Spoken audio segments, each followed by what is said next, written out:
2. Raise to 6.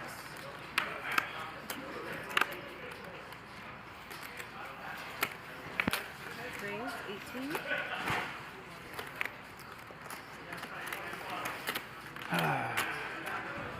In this episode of Weekly Poker Hand, we have a situation from a 1,000 game with a 1,000 big blind ante. Big game. Folds around to the hijack. Charles playing $218,000 deep. Opts to make it 6,000 with ace of hearts, 5 of spades, which is a little bit loose. But whatever. Over on to JR. In the cutoff, he makes it 18,000 with pocket 10s, which is perfectly fine and perfectly reasonable. Then it folds over to Hanks. On the button, playing 110,000 deep with pocket 9s. Ugh. Dicey spot. Let's see what he does. JR's got 10s, Hanks has got 9s. All in? Hanks is all in. I don't think JR is going to fold.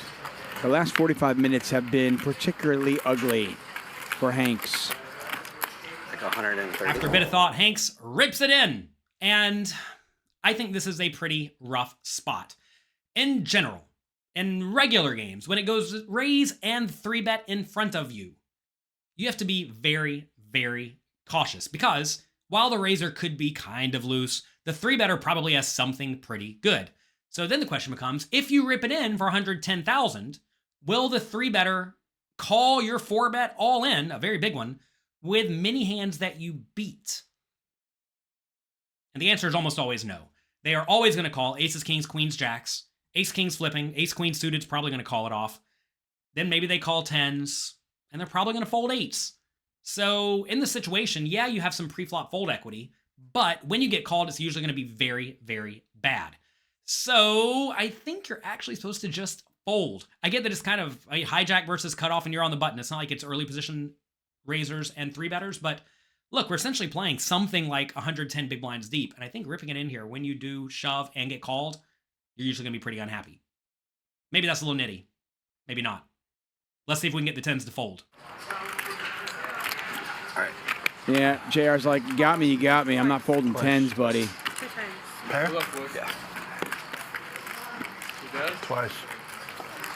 10s, give it a little bit of thought. Not a whole lot. They call. 9s is going to need some help. Fortunately for him, they're running it twice.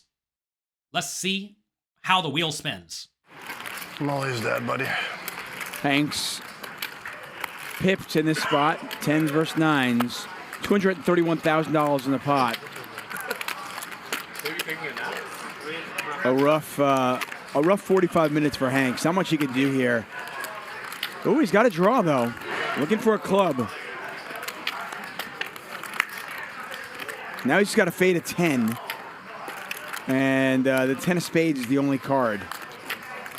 Or straight. Oh, wow. The club gets there and Hanks wins it. So JR picks up a straight draw. Every hand max. He hits the straight, but it's the 8 of clubs. So Hanks is going to win that one. They'll run it twice, though. Max pain. And I would imagine, in all likelihood, chop it up. Got to be pretty happy. You get 10s versus 9s, and 9s chop it up. That's not bad. Nice hand.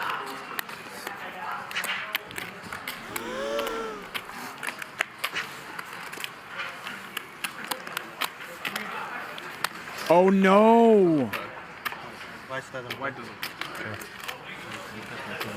Oh, no, he didn't realize he's a 4th club out there. You want to give him... Okay. They run it twice. Somehow, some way. 9s wins. Half the pot. But then, 9s gets deposited into the muck. No one at the table saw it. He never tabled his hand. However, the people in the commentary booth did see it.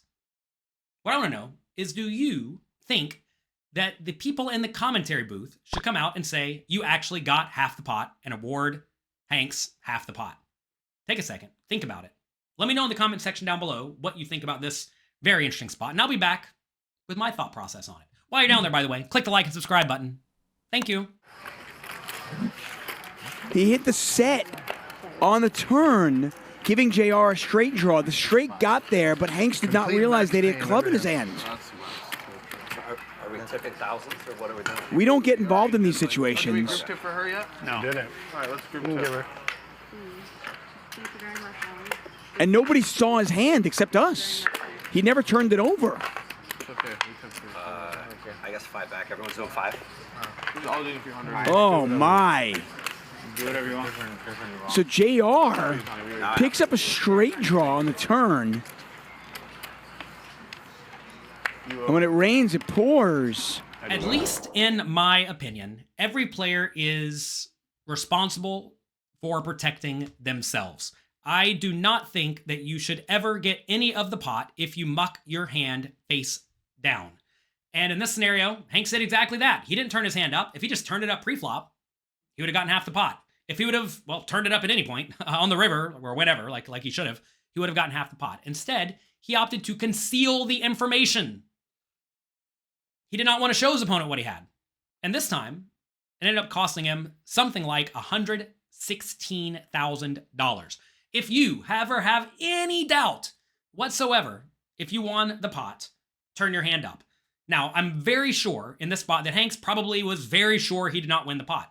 So, knowing that, and knowing that many of the greatest poker players in the world have mucked the winning hand at Showdown, Phil Ivey's done it once, do you think that you should be so egotistical to think that you always know what you have in high-pressure situations? And the answer is obviously no. So you have to ask, am I actually giving away any information by turning up my hand in this spot? If the answer is no, just turn it up. It doesn't cost you much of anything. Yeah, it may make you look a little bit fishy, but if it ever saves you a pot or half a pot or whatever, it's going to be well worth it. I always recommend double-checking your cards. It doesn't even look like Hanks double-checked his cards here. He just thought he had pocket nines, and he knew his nines did not win. He was apparently not aware of the suits or forgot the suits or whatever. Maybe just didn't see the flush because he got all the money in, and he's annoyed that he got the money, and he's not thinking about that anymore, right? What all this boils down to is that when you are in any sort of high-pressure situation, you are going to be prone to making mistakes, sometimes very silly mistakes and careless errors, right?